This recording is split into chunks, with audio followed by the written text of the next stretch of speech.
Welcome to my channel. I teach people how to become more influential. In this video, I want to share with you 5 ways you can use your mind to become more self-controlled. And by becoming more self-controlled, you have more influence on other people. So what is self-control? Well, self-control is your ability to control yourself, your thoughts, actions, and emotions. And because it's self-control, it's not based on anything external. Nothing outside of me determines how much self-control I have. I alone determine that for myself. And that's why it's so important to take control of your mind, because your self-control is the product of how well you control your thoughts. Better thoughts, better actions. More negative thoughts, more inconsistent actions.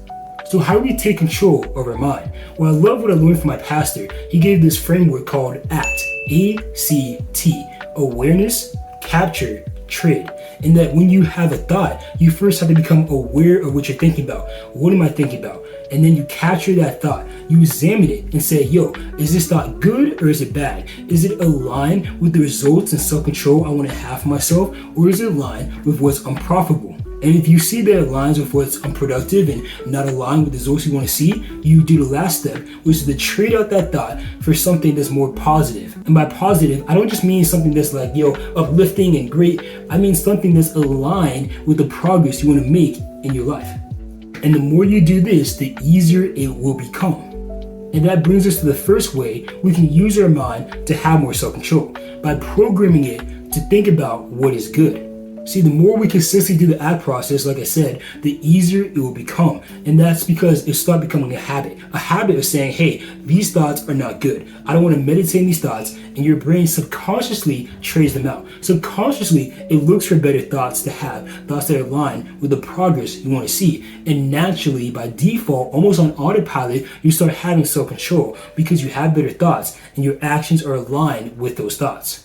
And this makes us more influential because it helps others to adopt our same attitude. See, attitude is the way you think and how those thoughts shape your behaviors. So by using the ACT process to program our mind to constantly think about what is good, we develop a good attitude.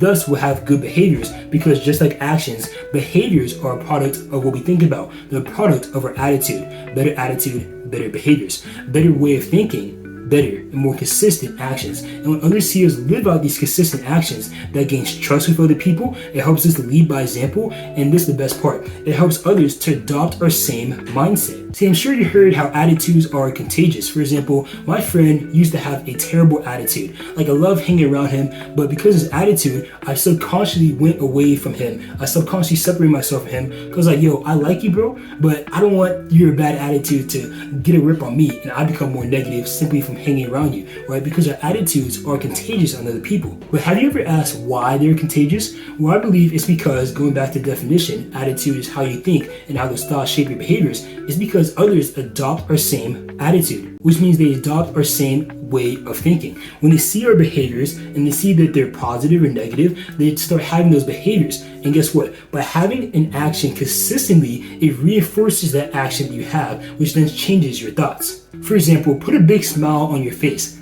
right? Naturally, that body language, that action, that behavior is going to make me more happy. Why? Because my thoughts are aligned with that behavior. My mind's saying, hey, he's trying to be positive. He's trying to be happy because he's smiling. Let's produce more positive thoughts so that he can reinforce the body language, the feeling that he's having for himself. In the same way, when others see us displaying a set of behaviors and they start doing the same thing, well, that reinforces their way of thinking and saying, hey, let's think in a way that's going to help us to reinforce and continue to do these behaviors that we're engaging in. Thus, they're adopting our same attitude. We're influencing them to have the same way of thinking, have the same beliefs, and have the same attitude that we have ourselves, simply by controlling our thoughts to do consistent actions. Now, the second way we can use our mind to become more self-controlled is by setting standards for ourselves. A standard, I define it as a mental line I refuse to go under. It's like saying, hey, this is what I'm going to do, and anything other than that is unacceptable to me.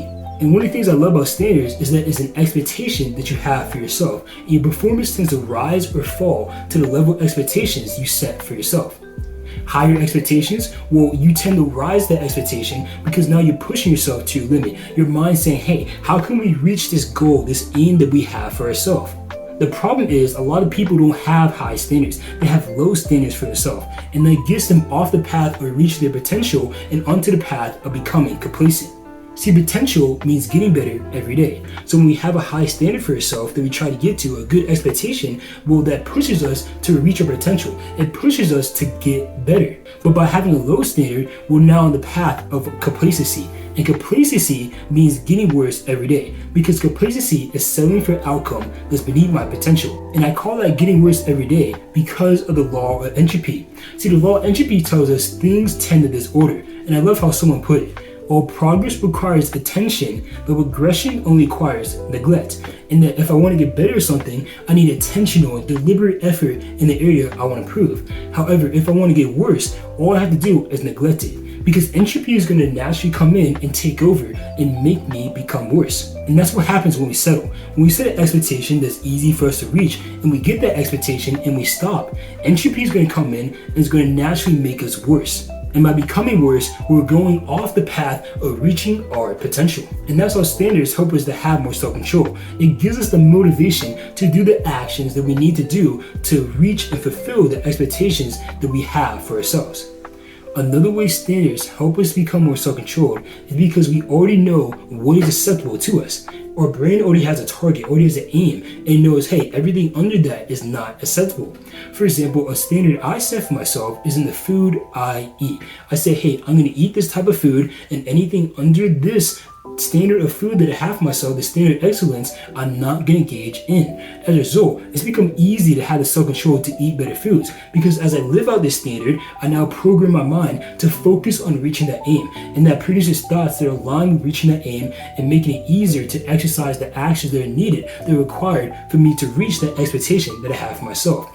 For example, I haven't had a piece of candy in years other than trail mix, the M&Ms in the trail mix, or chocolate in the trail mix, and I also haven't had any dessert other than a hot chocolate I had recently. Besides that, it's been years since I had that, and it wasn't really hard for me because the standards I set have helped me to become self-controlled. And one way standards help us become more influential is because they tell the people what's acceptable to us. For example, as a parent, you can set a standard saying, hey, this much TV and no more, or this grade on your math test and no less. By setting that standard, it gives your kids something to aim after. It tells your brain, hey, we need to get this outcome, and that naturally motivates them to have the self-control to do the work to get the outcome that you expect from them. And this is the same case in teaching or as an employer, as a manager. By setting a standard for other people to follow, they know it's acceptable to you, and naturally, they're going to do the things that help them to reach that standard, to fulfill that standard, so they can do what's pleasing to you. And another way standards help us become more influential is just like with the first way, reprogramming our mind, because it gives other people a mindset to adopt. See, when other people see our results from the standards we have, like they see, hey, you look strong or whatever, because the standards I have, your discipline, well, now they want to see, what did I do to get that outcome? And I tell them, hey, it's this standard I have, and that gives them the motivation to also set that standard, to also have that way of thinking, so they can also get your results. By having good results yourself, you earn the credibility to give other people advice, the credibility to say, hey, this is what I'm doing, and I want you to do what I'm doing, so you can also get this result.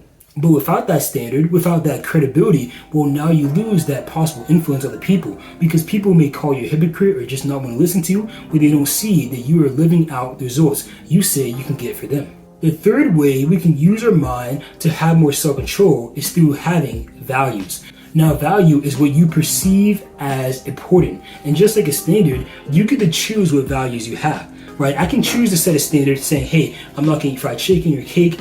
I can choose that standard, or I can choose to have a lower standard. In the same way, I can choose what I value. I can say, hey, I want to have high values or have low values. And your self-control is often a product of the values you set for yourself. And one reason this is the case is because values give you motivation. See, motivation is the product of aligned perspective and values. When my perspective and values are aligned towards a cause, towards a purpose, I'm going to have motivation to do the actions that help me to reach that purpose. For example, one of my goals in the past was to make the NBA, and I had the perspective of, hey, if I work out, I'm going to make the NBA, and I had a value of becoming a great basketball player. So because of that aligned perspective and value, I was now motivated to work out, even though I didn't always want to, because I had a goal and I had values and perspectives that aligned with that goal. In the same way, when we have a certain value and we have a good perspective with that value, we're going to be motivated to have the self-control to fulfill or see that value come to pass. So what exactly should we have our values on? Well, one great thing to have your value on if you want to become more influential is your character. And I love this definition of character. Character is what you do when you know no one else is going to know. Would you steal if you know you could get away with it? Would you cheat? Would you lie if you knew there's no consequences to your actions? That's your character. That's how you know how much integrity you have, how much honesty you have. If no one else was going to get you in trouble for it, there's no punishment to your actions. And by setting higher values and values on character, we're now going to have the self-control to do that regardless of if anyone else sees it. For example, one value I have is being honest. And sometimes I'm too honest, right? My friend's like, yo, stop telling the truth. Just try to fit in. Try to know when not to tell the truth, right? Because I set a value on being honest, I have self-control towards that area. So I try to be honest, even though it may hurt me, even though it's not profitable or needed at some times, I just set a value on that, right? So set a value on your character. And that's important because that helps you to become more influential. See, the better character you have, the more people want to trust you. The more people want to be led by you because they know they can count on you. So place a value on your character, and that'll help you not only to have self-control, but also help you to become more influential. Now, the fourth way to use our mind to become more influential is by shaping our desires. And I like to call this your heart's greatest desire. It's what your heart longs for and loves the most. That is what you have the most self-control in. For example, going back to my desire, my biggest heart desire, other than spiritual things, was basketball, right? I wanted to become a great basketball player. And because I had such a great desire for that, I had self-control in the areas that pertain to basketball. I had the self-control to eat right, as you saw before, and self-control to work out, self-control to watch film and do other things that related to me becoming a better basketball player, because that's what I desired, that's what I love, that's what I long for the most. In the same way, whatever we long for the most, we have the most self-control in. We have self-control to do the areas that pertain to our heart's greatest desire. The problem with this is when we have our heart's greatest desire in the wrong thing, we now have self-control to do what is not profitable. For example, when you had your heart's desire in getting good grades, you probably have the self-control to study and to listen well in class. However, when it comes to having the self-control to resist the temptations that help you to fulfill your heart's desire, it's going to be harder to resist them. However, when it comes to having the self-control to face temptation, it's going to be harder to resist the temptations when they align with your heart's desire. For example, if you knew you could get away with lying or cheating and that would help you to get a better grade in your test, well, it's going to be harder for you to have the self-control to not engage in those actions because they align with you getting your heart's desire. And when we give in to those types of temptations, we now are exercising less self-control, but even more importantly, we now have worse character. So what exactly should we have our self-control in order to maintain good character and have the self-control to resist temptation? And the best answer is have your heart's greatest desire in God. Because when you have your heart's desire in God, you have the self-control to resist the temptations of sin. Temptations like lying or cheating, because they don't align with you getting or fulfilling or seeing your heart's greatest desire. And that's how heart's greatest desire also helps you become more influential. Because when you place your heart's greatest desire in God, you naturally have the self-control to do the things that are pleasing to God. And those things involve having good character, because God desires for you to have good character, right? So I have the self-control to stop lying, the self-control to be honest and give to others and be charitable, because that aligns with fulfilling my heart's desire. And by having more character, I'm going to become more influential on other people. And the fifth way to use your mind to become more self-controlled is by using it to set ambitions. Ambition is your aim behind your goals. It's what you're really going after. Now, this may sound a lot like my fourth point, which is heart's greatest desire. However, this is different because your heart's greatest desire, you cannot determine. You cannot control what your heart longs for the most, but you can control your ambitions. See, you can only influence what you have your heart's desire in, and you do that through obedience. For example, when my heart's desire was in basketball, to have it in basketball, I had to obey basketball. That meant I had to work out, I had to eat right, I had to make sure I sleep right, because those things were going to help me to get my heart's greatest desire. But going back to how we should have a heart's greatest desire in God, that involves obeying God. It involves praying and reading the Bible and loving God and loving other people. When you do obedience to God, you're going to have your heart's great desire in God. However, if I do actions that are inconsistent to obedience to my heart's great desire, I'm now going to have my heart's great desire in something else, because the heart follows your obedience. Now, ambition, on the other hand, doesn't need any obedience. It doesn't need any actions. You can just make up in your mind what ambition you want to go after. If I want to become an NBA basketball player today, that's good. And then if tomorrow I say, hey, I want to become a professional swimmer, well, I can set my ambition on that. I can just change it automatically, right? And then if tomorrow I say, hey, I want to become a professional boxer, well, I can set my ambition on that as well, right? I can change it instantaneously. I don't have to wait to have my heart follow it or wait to obey it. I can just say, hey, this is my ambition today. No, I want this to be it, right? I can control and determine what I set my ambition on. And the thing I love about ambition is that our brain tends to have energy towards our ambition. See, where attention goes, energy flows. So when I set my attention on doing something, attention on getting a result, well, now my energy is flowing towards that, because my mind is like, yo, how can we get that result, right? So I'm gonna have energy towards that outcome, and that's gonna help me to become more self-controlled. Because the more energy I have towards something, the easier it's gonna be to do the actions that align with getting that result. And that's what happens when we set ambitions. When we have an ambition, our mind and our brain is going to focus on seeing that ambition come to pass. And where our focus is, that's where awareness goes. And because my awareness is on that, I'm going to exercise more mental toughness. So even if adversity comes my way, like my goal is to make the NBA, but I broke my leg, well, guess what? I can now have the mental toughness to go through that, because my mind is focused on seeing my ambition come to pass rather than focusing on my problem. And by doing this, we'll also develop a better attitude, which, as we saw earlier, will help us to have better actions, because our thoughts tend to follow our actions. So we'll have better self-control. And the reason why we have a better attitude by doing this is because we're focused on the positive. See, in life, everything has a positive or a negative side to it. And whatever side we focus on will be the side we tend to believe. I got this frame from Myron Golden, and I love it. He said, what we say creates a frame, frame shape focus, focus forms beliefs. So when I focus on the positive side of what I'm going through, when I have the mental toughness to focus my thoughts and awareness on what is good, what aligns with my ambitions, well, that's going to produce a better belief. It's going to form a belief of what is positive. And by having that belief, I shape a better perception, a better attitude about what's happening to me. And that positive attitude, that good perception, will help me have actions that are aligned with that perception. Thus, I have more self-control. And having ambitions will help us to become more influential, because it shows others that we have an aim we're going after. We're motivated for a cause. We're driven people. And that makes them more likely to trust us. It makes them more likely to want to be followed by us. And overall, it makes them more likely to want to set the advice from us, because it shows that we have a target we're going for in life. See, a lot of people don't have that target they're going after. They're just going through life. And those are people you don't want to take advice from. You want to take advice from people who are better than you at an area of life.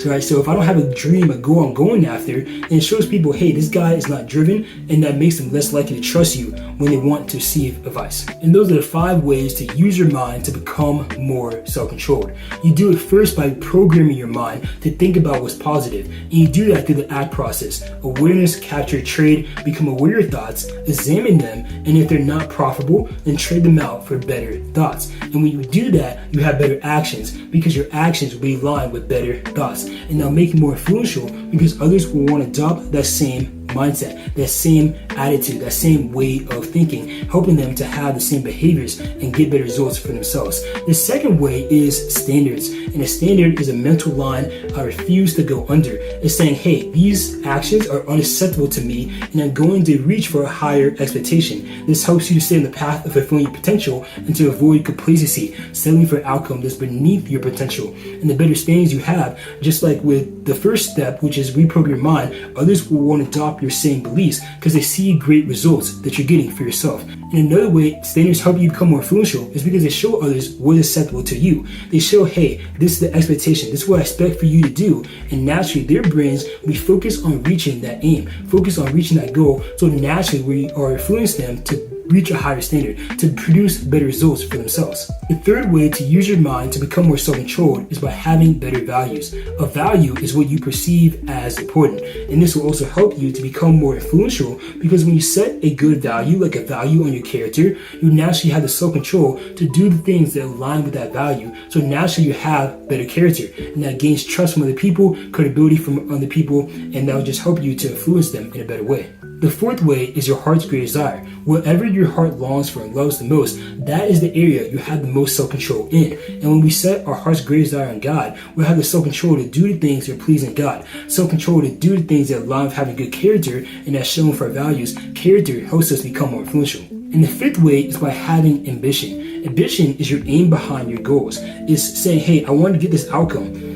And when you set ambition, it gives your mind something to focus on. And by having better focus on that, you have more awareness of it, giving you more mental toughness to have the self-control to do the things required to fulfill your ambition, to see your ambition come to pass. So do those 5 things and you will become more influential. And all this information is in my second book that I'm writing on influence. But the first book I want you to check out, which came out on Amazon, is called Controlling the Controllable, How Anyone Can Become Influential. And I teach you the principles of becoming more influential.